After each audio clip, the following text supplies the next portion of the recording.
Thank you for checking out this episode of Wiregrass Daily News Sports. You can find the podcast over at wiregrassdailynews.com or wherever you get your podcasts.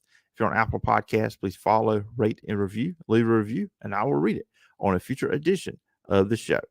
And if you just leave 4 stars, you are just a straight up hater. You can follow me on social media over at PJordanSEC. You can email me at sportstalkphillipjordan@gmail.com. Welcome to Wiregrass Daily News Sports.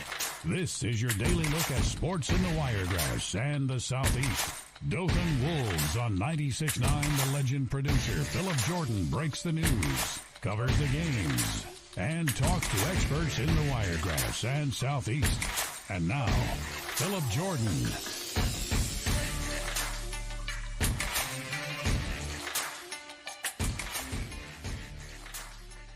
What's up, everybody? Welcome in to Wiregrass Daily News Sports. This is the Tuesday edition of the show. I am your host, Phillip Jordan, in-studio host and producer for Dothan Wolves Football on 96.9, The Legend. We've got a fun show playing for you guys today, a double guest episode. We'll be talking all things Auburn football with Taylor Jones of the Auburn Wire. We'll look back at Auburn's 28-21 loss to Ole Miss, what it means, why it happened, the issues with the offense. We'll break down all of that. And then also, we'll look ahead to the season. Why does Auburn still have a really good shot at getting a bowl game? We'll talk about that here on the show. Then we'll jump into basketball. Blake Lovell from the Southeastern 14 will join me. We'll look back at SEC basketball media days, and we'll preview Alabama and Auburn here on the show. But before I do all that, I want to give my thoughts on a couple of games that happened on Saturday. First, Tennessee and Alabama. Alabama coming out with the victory 34-20 to go to 7-1 on the year, headed into the bye week, and then Tennessee falling to 5-2. Tennessee had a 20-7 lead at halftime in this one, and really they should have been up by more than that. 13-0 early, 2 times inside the 5. They could not put points up by way of touchdowns. So Alabama stays in the game. Like I said, it's 13-0. You really felt like when Tennessee was kicking the field goals, okay, they're blowing an opportunity here. You really have to put your foot on the gas. You got to go for it on those 4th downs. You're in Tuscaloosa. You're playing Alabama. You got to do it. But they didn't. 13-0. I thought Joe Milton played well really early in the game. I think Tennessee was able to run the ball pretty well. Like I said, 20-7 at halftime. Then to start the second half, Alabama came out, Jace McClellan, 29-yard run, and then you had the big 46-yard touchdown pass from Milroe to Isaiah Bond. Alabama gets within 20-14, and I think that's when the game changed 100%. I think that galvanized the Alabama defense. They smothered Joe Milton in the Tennessee offense for the rest of the game. Turnovers and just mistakes by Tennessee caused Alabama to win this game. Milroe had a good game in this one, 28-41 for 271 and 2 touchdowns. And then you had a good running game by McClellan with 115 yards and 1 touchdown. Alabama struggled running the ball in the first half in this one, but when they got that run game going, it just opened up everything else on the pass game. And that's something Alabama really needs to work more on, is the run game. And another thing, too, you're going into a game against LSU. Yes, LSU is coming in to Tuscaloosa in a few weeks, in a week and a half. But when that happens, you cannot expect them to kick field goals. You have got to get off to a fast start because you got Jaden Daniels. You've got 2 NFL wide receivers, an NFL tight end. And look, LSU's defense is a little suspect, especially on the back end on the secondary. But up front, they still have some solid players. Harold Perkins is another one. So Alabama's going to have to start fast against LSU. But tremendous job in the second half for Alabama in this one. And then look at Duke and Florida State. This one I was really interested in this one. One, because was Riley Leonard going to play? He did come out. He did play. But I really think the game turned when he came out in the second half with about 7 minutes left.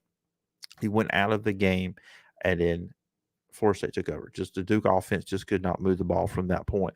But another turning point in this game was Florida State getting Jordan Travis involved in the design run game. This is something we haven't really seen this year from Florida State. Jordan Travis overall in the game had 62 yards rushing and 1 touchdown, and he was dynamic through the air, hitting Johnny Wilson, hitting Keon Coleman. He was 27 36, 268, 2 touchdowns. He did throw to 1 interception, but like I said, when Riley Leonard went out, the offense was ineffective for Duke.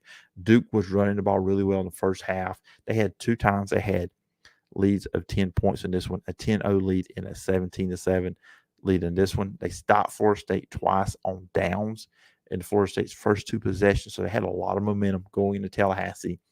Tough environment, but they were not able to pull it off. Like I said, a lot of it was Riley Leonard. I think Florida State still would have found a way to win at the end, but it made the score different because Duke just really couldn't do anything offensively when Riley Leonard went out of the game.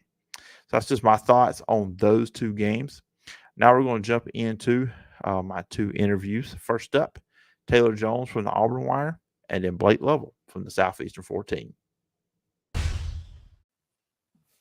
right, everybody, joining me as promised. You cannot see Taylor if you're watching the video, but he is there. You see a silhouette of a person, and you see his name on the screen. But I am joined by Taylor Jones. He is the Auburn Wire managing editor over at USA Today. And Taylor, appreciate you coming on and talk about Auburn football. Hey, thank you, Phillip, for having me on. And yes, this confirms that I am here. Technology, as great as it is in 2023, also has its faults. So you won't be able to see me for this episode, but I'm definitely here, and I'm excited to talk Auburn sports with you this week. Oh yeah, absolutely. It's technology. I mean, we had issues this week with the coaches show. It wanted to freeze up and do stuff. The audio was good, but the video was kind of lagging a little bit. But you know how it is. We have to use the internet to do all this stuff, but it's not always the most reliable thing in the world. Yeah, absolutely not. But you just gotta take the good with the bad and just keep rolling. Yeah, so that kind of can jump us into Auburn football. I think take the good with the bad and just keep rolling. A little bit more bad than good now that they've lost 4 games in a row after starting 3-0, all in conference play. Just 28-21 loss coming out of the game against Ole Miss. There's opportunities there. It was tied 14 at halftime, but still Auburn is allergic to the forward pass, apparently, until right there at the end of the game. But just your overall thoughts coming out of Saturday night when Auburn's lost to Ole Miss. Yeah, I've got to give props to them for making that game look a lot closer than it actually is. I believe it was almost 200 yards difference. I think there were, maybe 10 plays difference as well that the Ole Miss had. And, of course, they won the time of possession battle as well, but Auburn found a way to make it 28-21. And we saw several good things on defense. I felt the defense kind of, held the wall back as much as they could. Shout out to Marcus Harris, shout out to Jalen McLeod, and of course the defensive backfield, Jonathan Kaufman, as well as Zion Puckett getting some interceptions as well, keeping Auburn in it. Offensively, the quarterback battle is, still what it is from week 1. I feel like we have learned absolutely nothing. I feel like we're no closer to finding who quarterback 1 is and who is going to stay quarterback 1. Hugh Freeze mentioned something about it earlier this week in his press conference that, is Robbie Ashford an every down quarterback? We're not really sure yet, but he kind of alluded to, hey, we might, test out that theory this week. So curious to see if he does that and see what the result will be. But the good news is that as difficult as the first 4 games of the SEC slate were, the next 4 games should be a little easier coming in this weekend with Mississippi State, followed by Vanderbilt. And then, of course, you have New Mexico State mixed in there as well as Arkansas and Alabama. So a little bit easier slate, except right there towards the end as Alabama has found a way to get back into the SEC Western Division race. But you kind of, have a little bit of optimism there when you think of Auburn football and them trying to end the season on a positive note and possibly get to that 6-7 win threshold and get to a bowl game in Hugh Freeze's first season. Yeah, I think a lot of people, if you said Auburn was 3-4, they lost to those teams, you could possibly, I can get that. First year head coach with Hugh Freeze, got to rebuild the roster. Obviously, the talent gap, and Hugh Freeze talked about a lot. But I think, and you can give me your thoughts too, I think a big part of the contention with Auburn fans is just the passing game. We all thought Hugh Freeze coming in, Auburn would have a passing game. Didn't think it'd be at a level where they're throwing 300 yards a game. We knew the receiver position needed development and needed more help, and quarterback was average, not great, but still we thought Auburn would have a better passing game. But this part of it is just, it's been a struggle. And even the part where he bringing Holden Gardner in there for the double pass, my thing on that, Taylor, was if you think he's good enough to throw that pass, why isn't he out there just, regularly taking snaps at quarterback? So it's just, I think that's like the biggest thing right now with Auburn is just how can he get this passing game going? And I don't think it's fully on the quarterbacks either. I think the receivers aren't helping at all either. But it's just, it's kind of puzzling. You figured it would be better under Hugh Freeze. Yeah, and listening to his press conference today too, I think he's kind of confused as well because it's, hasn't been, 1000% the best. Of course, you think of the, games with Chad Kelly and Bo Wallace and all that, and those, tons and tons of NFL receivers that he's put out there. You think of A.J. Brown, of course, having a great game for the Philadelphia Eagles on Sunday night, and D.K. Metcalf, and all those great guys that he had. Auburn doesn't have those yet, but you look at one, he doesn't have that one quarterback that he fully trusts in that situation. We've even seen, Robbie, running the football, he looks pretty good, but there are times where he throws a pass, you're thinking, okay, well, that's why he's not the starter. And then you look at Peyton Thorne, and you kind of say the same thing where he can take off running. I think he's a better runner than I thought we were, but unfortunately, I think you have two quarterbacks right now that are run-oriented. That's where their strong suits are. And, of course, Hugh Freeze is a passing guy. We've seen that every stop that he's been at.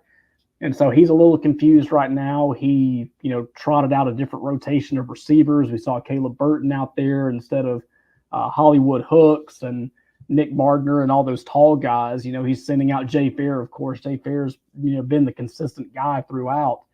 But, trotting out new receivers, putting in Robbie Ashford in situations that aren't in the red zone.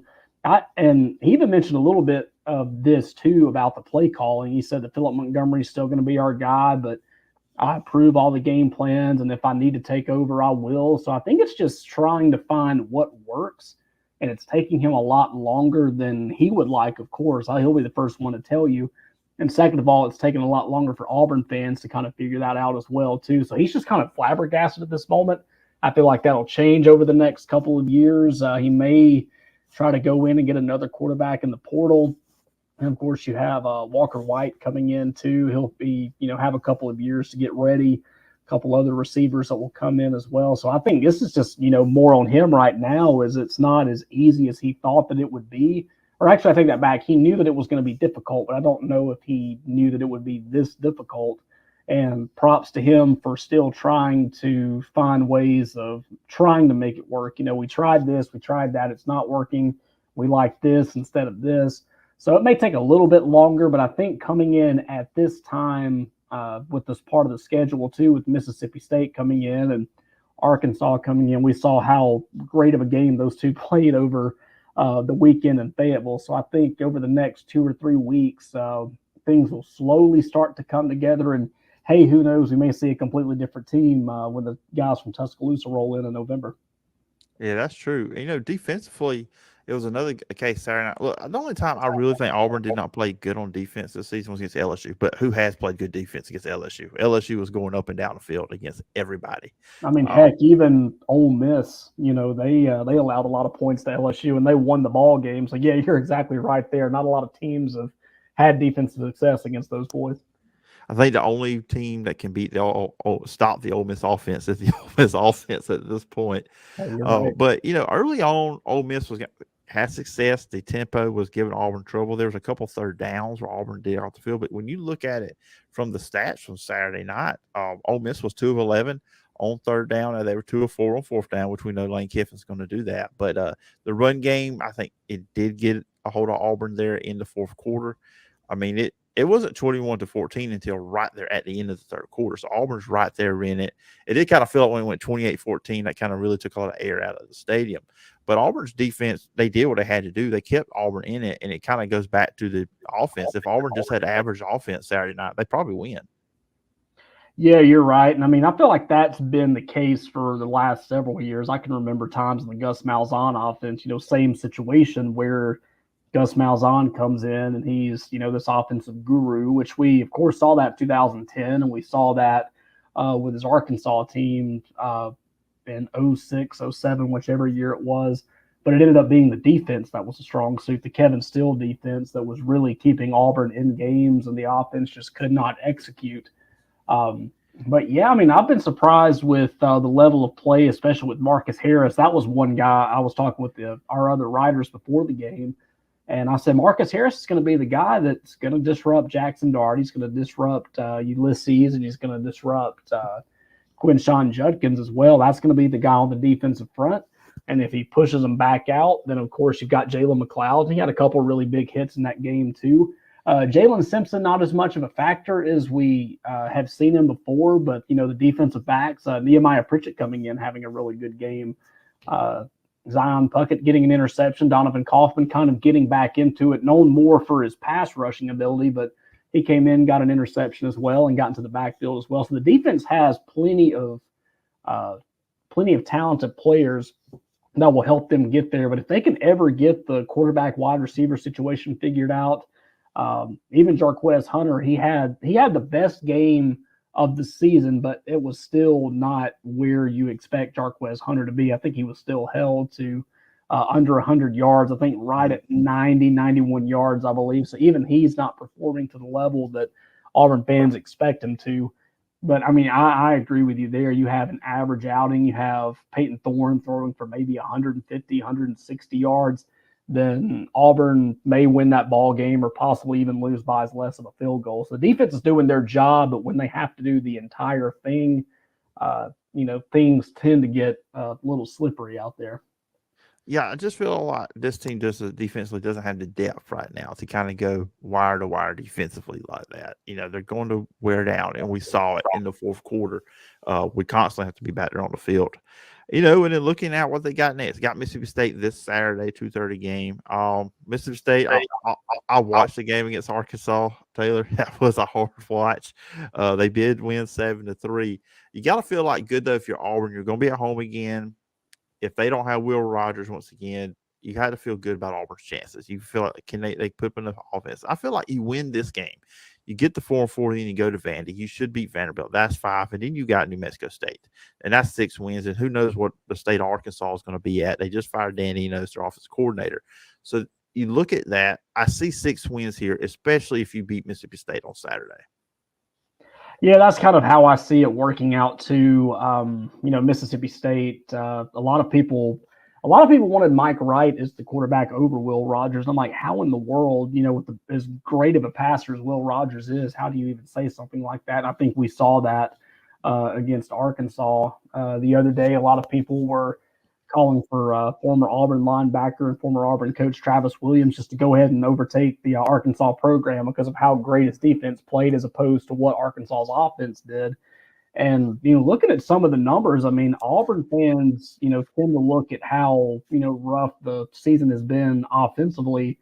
And I agree, we just talked about that, some of the gripes that you and I both have with the Auburn offense, but Arkansas is that much worse. You have Auburn coming in at number 13, I believe, with 337, I believe is their average.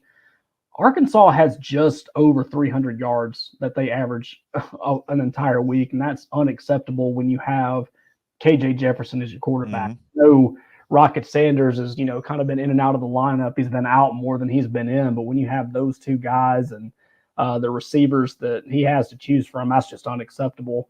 And, who knows what Kenny Guyton's going to do as the offensive coordinator at Arkansas to round out the year. But you have to think that if something doesn't get, if they don't turn things around immediately, then Auburn's going to have a pretty good shot. And they're going to feel really good going in with possibly a 2-game winning streak as they take on Mississippi State and Vanderbilt over the next 2 weeks, and things should be working out with that too.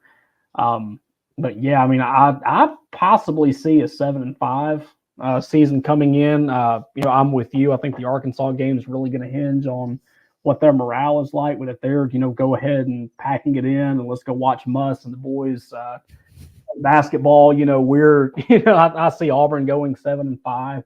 May not be the prettiest 7-5 that we've seen, but hey, taking a look at where Auburn was last year, even at the beginning of, or really the Mississippi State game 2 years ago, where they blew that 28-3 lead or whatever it was, and that's kind of where the turn started. If you look at where they were at 2 years ago, and Auburn getting a 7-5, knowing the struggles that they had and knowing the players on the roster that Hugh Freeze doesn't have yet, I think at the end of the day, everyone's going to be a little excited about that. And I know I would be going in at 7-5, but hey, 6-6, that's a huge step up from where they were a year ago too. So if they can limp through to that and get a bowl eligibility bowl bid, then I think you got to be happy about that. And of course, the recruiting class coming in, if Freeze can find a way to have another great transfer portal haul as he did in the short time that he had from when he was hired in November to spring practice, and you got to feel pretty good about where Auburn is recruiting wise. The high school kids that came in last week are pretty excited about what's going on. If he can just find a way to keep them sold on Auburn, then things are going to look really good over the next 2 or 3 years. Yeah, most definitely. So I think right now you see 3 and 4. If you're an Auburn fan, you say, "Oh wow, the season's not going away." But like I said, Mississippi State, Vanderbilt next 2 weeks, you win those, you're 5 and 4. You got New Mexico State, and then, like we said, Arkansas. So 7-5, 7 wins is still a possibility with this team, which I kind of think where a lot of people was kind of looking at for this season, anyways. But Taylor, it's been fun talking all things Auburn football with you. I'm sure we'll do this a few more times throughout the season. Hey, basketball is about to get started up in a few weeks as well, so we'll have that to chat about too as well. But if the listeners or viewers want to check you out, where can they find you? You can check out all of our work at auburnwire.usatoday.com. Today, we, of course, talked about what Hugh Freeze said at his press conference. We took a look at what ESPN is saying about Auburn's projected finish. They're expecting Auburn to win 3 of the next 4 games that they play, which is a pretty optimistic feeling for Auburn fans over the next couple of weeks. Of course, we'll dive into Mississippi State, several of the players you need to watch, several things that Zach Arnett is saying going in to the week, a little series history, and everything that you can think of Auburn, Mississippi State coverage-wise. Our team is going to be putting all that together at auburnwire.usatoday.com. If you're on social media, of course, on Facebook, search the Auburn Wire, and on X, Twitter, whatever you want to call it, it's at the Auburn Wire. So be sure to check us out and get your Auburn, Mississippi State fix this week. Absolutely. It's going to be an interesting week with that coming up. And everybody go check out the Auburn Wire for all the latest coverage of the Auburn Tigers. And Taylor, once again, I appreciate the time, and I look forward to doing this again sometime down the road. Hey, as always, it was a blast. Phillip, thanks for having me on, and we look forward to talking with you again down the road. Thank you for checking out this episode of Wiregrass Daily News Sports.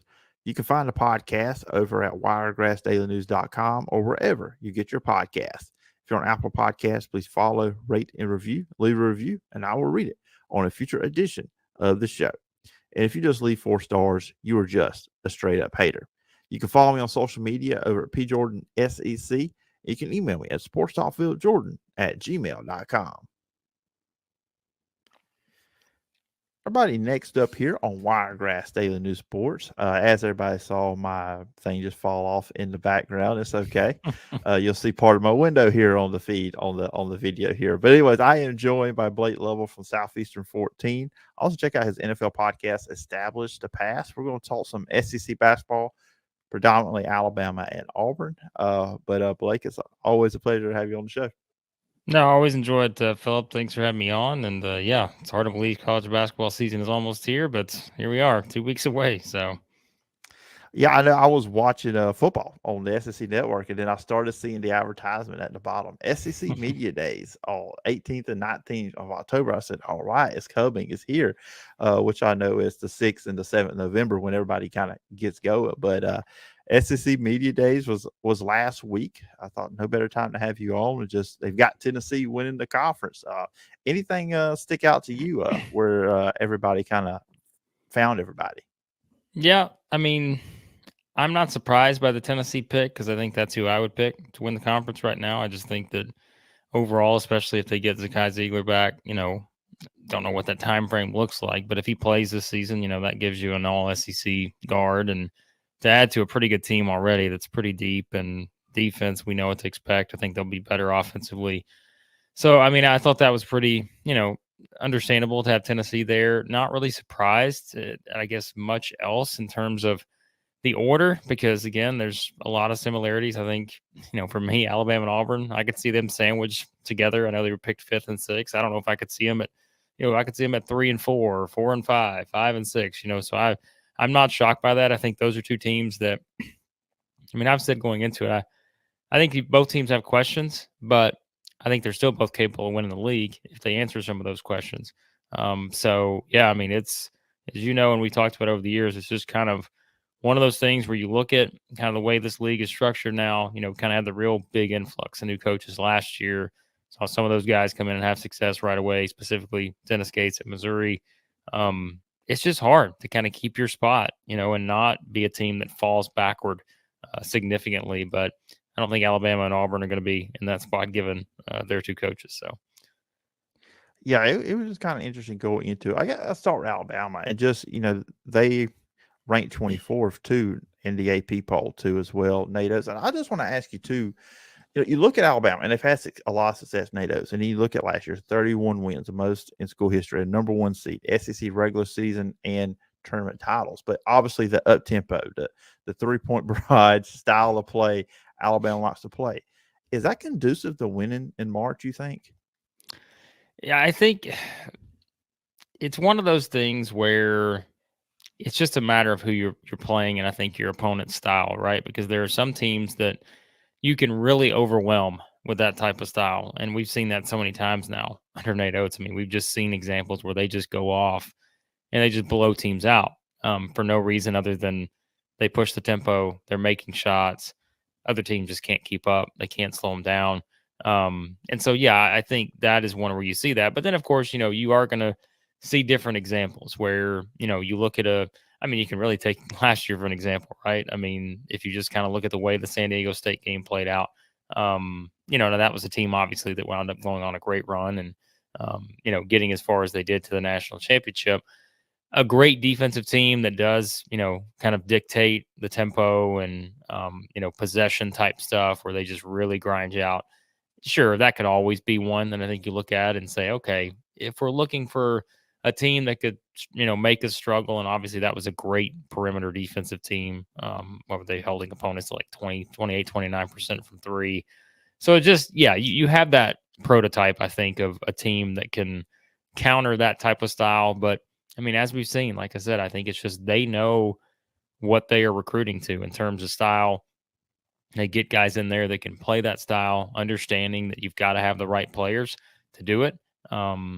And yeah, they're making it work for them, right? More often than not, especially, look at winning league titles 2 of the past 3 years. And, the only one where they didn't have that kind of success was the team that, quite frankly, didn't shoot the ball as well and didn't play defense. And so, so I think the style works against a lot of teams, but as always, as with any style, I think there's always that Achilles heel that's out there just kind of waiting to pick you apart the way that, a couple teams did to them last year. Yeah, it's like if you can be more slow down ball, but then you run into a team like Alabama, that could also give you trouble. So, it's like you just never physicality know. Too, right? I think you look at, specifically when I think about like San Diego State, Tennessee, A&M, UConn. Remember they played UConn earlier in the year last year. That's something too where you get those kind of teams that just sort of turn it into just a very physical, push you around type style. Sometimes that can be it too. But when you have those guys that can, match up with that, it's okay. So I don't know. You talk about Tennessee, and we'll continue Alabama in a second. I'll just say this: I just sometimes wonder, do they just look at the football team and get jealous? Let's do that on basketball court. It's just Listen, we talk about teams that have perfected their style and recruit to their style. Tennessee has done just that, because we can talk all we want about their offensive issues over the years and inconsistencies, but defense is always there, and they have figured out exactly how to play it and how they're going to do it. And hey, it's working. So other teams don't like it. That's for sure. No, that's a good thing. They make teams uncomfortable with the way they play. And if you score 50 points on Tennessee, I think you've had a great game Yeah. against them sometime. Yeah. Was it last year against Auburn? They had like a 47-40. Neither team hit 50. I think they had a game that came out to the Yeah. wire like that. That was that 46-43 game. That's it. Yeah, it was awful. I mean, but again, that's when you thought about that game going in, if you could have picked out a handful of games on the schedule and said, what game winds up 46-43, I probably would have put that one as a possibility. Just given, again, kind of the offensive issues for those two teams, but also knowing defensively what they could do. So, yeah, I mean, hey, if it works, it doesn't always have to be pretty, right? That's it. That's it. All that matters in the day is getting that W. Hey, in March, it's survive in advance. It's not look pretty in advance. It's survive in advance. So that's all that matters.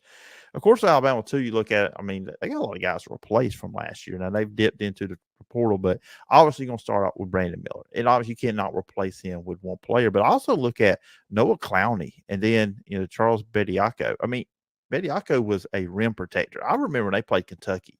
I mean, Oscar Tshiebwe had no answer for him on the inside. It's just when you look at Alabama's front court, of course, they bring in Grant Nelson out of the transfer portal.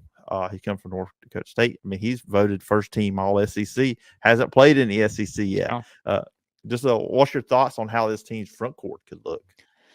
Yeah, I mean, look, I'd be lying if I said that's not one of the questions I have because, I think the way I put it is I would look at this team probably maybe not significantly different, but I would look at this team different if Charles Bediako was still on the roster.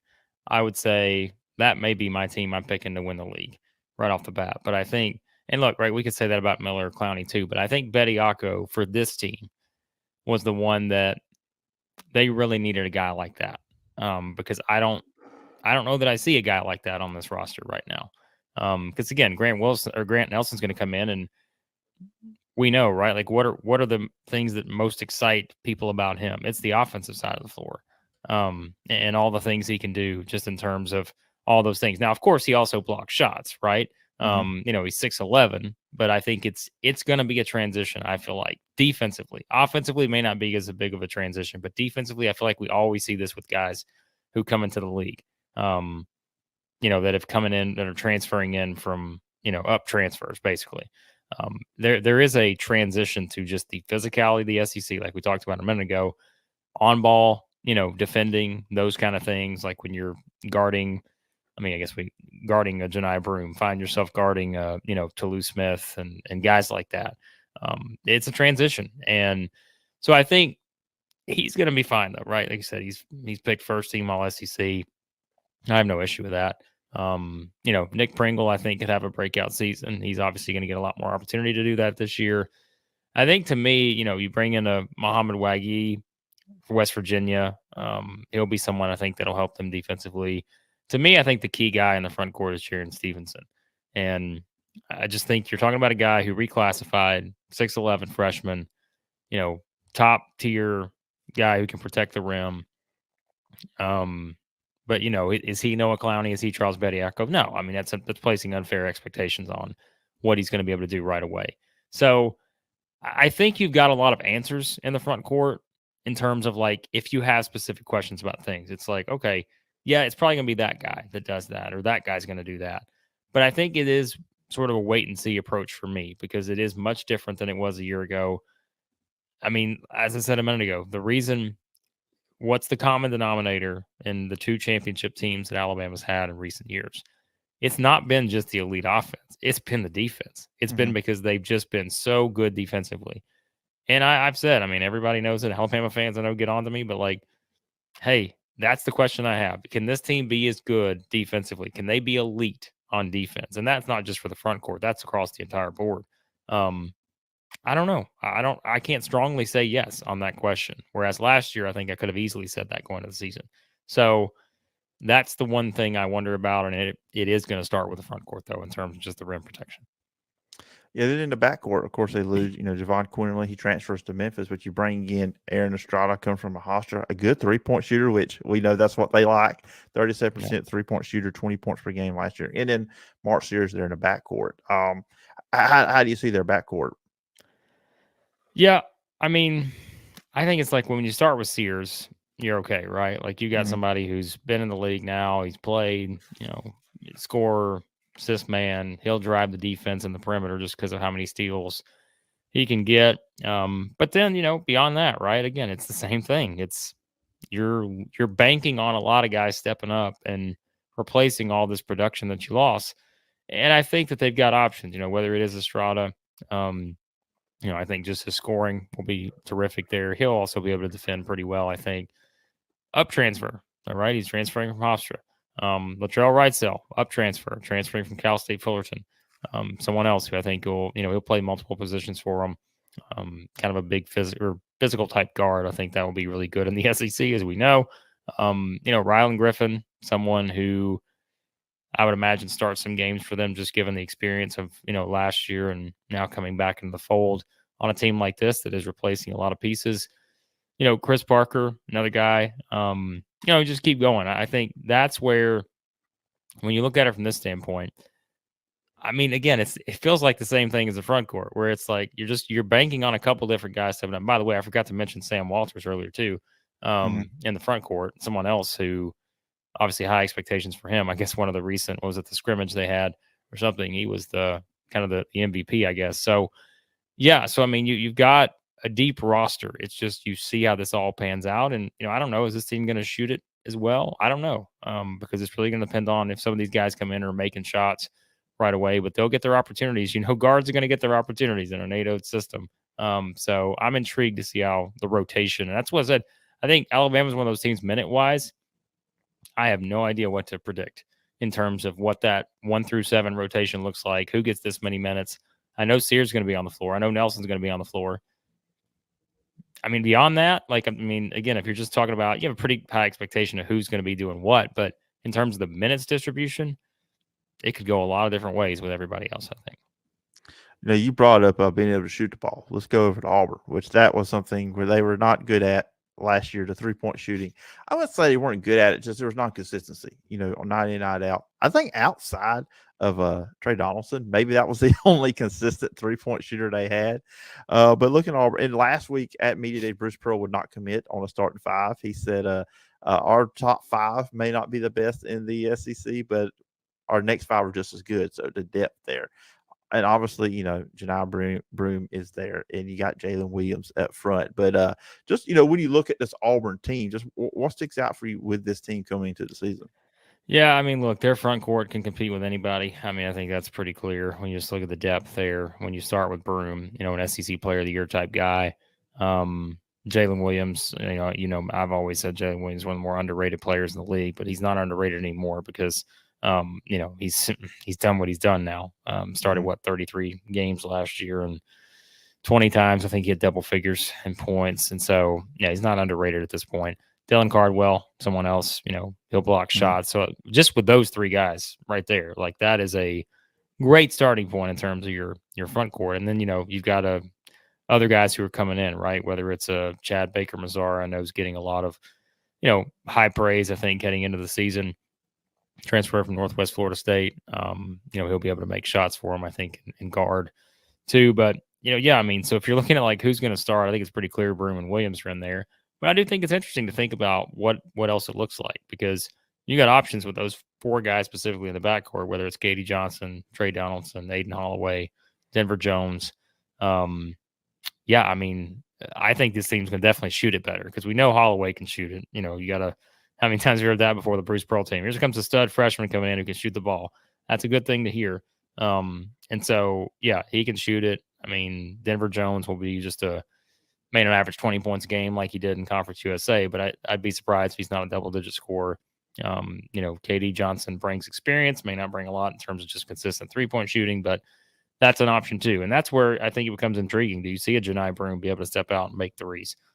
Maybe not 4 a game, but can he step out and make 1 or 2? Because we know with any big man, right? You're trying to get to the NBA. That's the conversation now. Got to be able to step out and make shots. I think they'll give him a chance to do that this season. Jalen Williams can shoot. So I think, this is a team that should be able to shoot the ball better. But like Bruce Pearl said too, it may be hard to figure out some nights who the top 5 are going to be on the floor. But I think 1 through 9, 10 or whatever, and they got as many options as anybody in terms of just seeing how some of these guys pan out. And, some of these guys can kind of take over and be, the next in line of great Auburn players at that specific position that we've seemingly talked about since Bruce Pearl's been there. So, Yeah, and I was thinking about, and actually I was thinking about this last week when he was talking about the 10-man rotation. Basically, they're just as good. I mean, can they just do hockey substitutions at Auburn basketball? Just do that. But Katie Johnson, I feel like he's a player best suited to come off the bench because he brings a lot of energy. So I feel like he's a guy you bring off the bench, and maybe if they don't have the energy with the starting unit that night, because he that's all he is energy when he comes off onto the floor. And if he comes off the bench like that, I feel like that would be a perfect role for him for this team. Yeah, that's what I was going to say earlier too. Like, I don't know that I see him starting, and it's not because he's not capable. I just think, like you just said, that's the perfect way to put it. Like, I just think he fits a role better than anybody on the roster. Like, he fits the first guy off the bench, energy, if we're down 6, we're a lackluster start, he's the perfect guy to bring in, which is why I think you will probably see some combination, like we said, of Broom and Williams, we know for sure starting. I think you're going to see Holloway, Denver Jones get a good crack at things probably from the start. Donaldson, I would be surprised if he's not in the mix again, just given his assist to turnover ratio and all that last year was so good, as a point guard.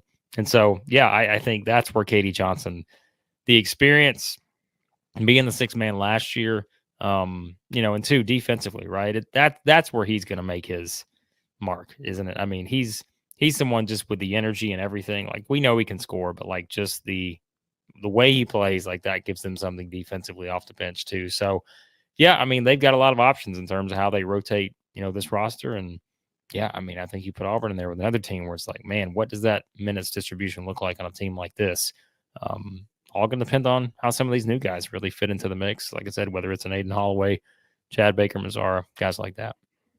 Yeah, it's going to be an interesting season, I think, for Alabama and Auburn. And the SEC overall is going to be fun, as always. I mean, this is going to be a fun conference. And we'll try to make assumptions during the non-conference, and then we'll get into conference, and then we'll find other things out. So it's always a fun ride between November all the way to March. And, Blake, this has been fun, including my stuff falling in the background. If you're watching on video, I hope that was not distracting. Listen, Phillip, if you can't tell, you hear my voice. My voice has been like out for like 3 or 4 days now, and so it's just now coming back. So I know I don't sound the greatest either. So we can chalk this up to like the technical issues on both sides. So yeah, that couldn't have happened before I hit record. It had to happen as soon as I hit record. It's just like it did. But anyways, Blake, if people out there wanted to follow you online, where can they find you and all the work you're doing?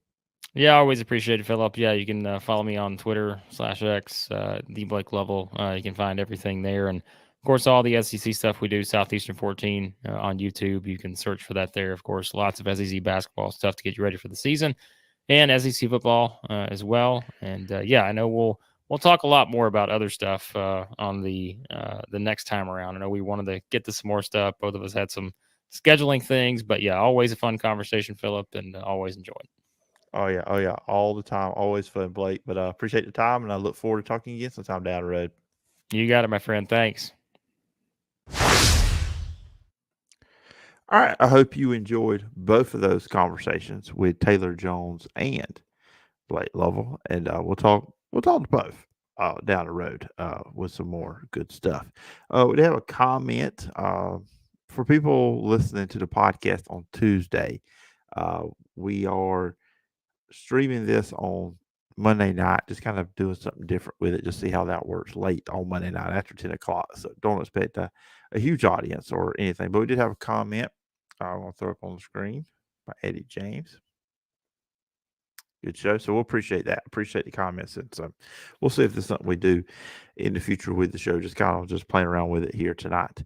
And also for the people watching on YouTube or video, whatever, my blackout curtain that's sitting behind me over my blinds did halfway fall off right when I hit record with Blake. So if you're watching, I'm sorry if I was distracted. Anyways, but that's going to do it for today's show. I hope you guys enjoy it. The reason why I had 2 guests, we're not doing a Wednesday show, so I wanted to double up on the guest on Tuesday. We'll be back on Thursday. We're going to move the Friday show up to Thursday with me and Matt Lowe. So we'll do that. We record that on Wednesdays, but we'll drop that on Thursday on the show this week. And then also the Jed Kennedy Coaches Show. Listen to it on 96.9 Legend on Thursday night at 8, but Friday morning it will be up here on the podcast feed as well. Hope everybody has a great Tuesday. Remember, you can follow me on social media at P. Jordan SEC. Podcast available over at wiregrassdailynews.com or wherever you get your podcast. And remember, you can email me at sports.phillipjordan@gmail.com. I will be back with you on Thursday along with Matt Lowe. And we'll talk to you then. And y'all have a good one. Bye-bye. Thank you for tuning in to today's Wiregrass Daily News Sports. Make sure to tune back in tomorrow for more of the sports you love in the Wiregrass. Check out the podcast at wiregrassdailynews.com or wherever you get your podcasts. Continue the conversation and connect with Phillip on social media at P. Jordan SEC.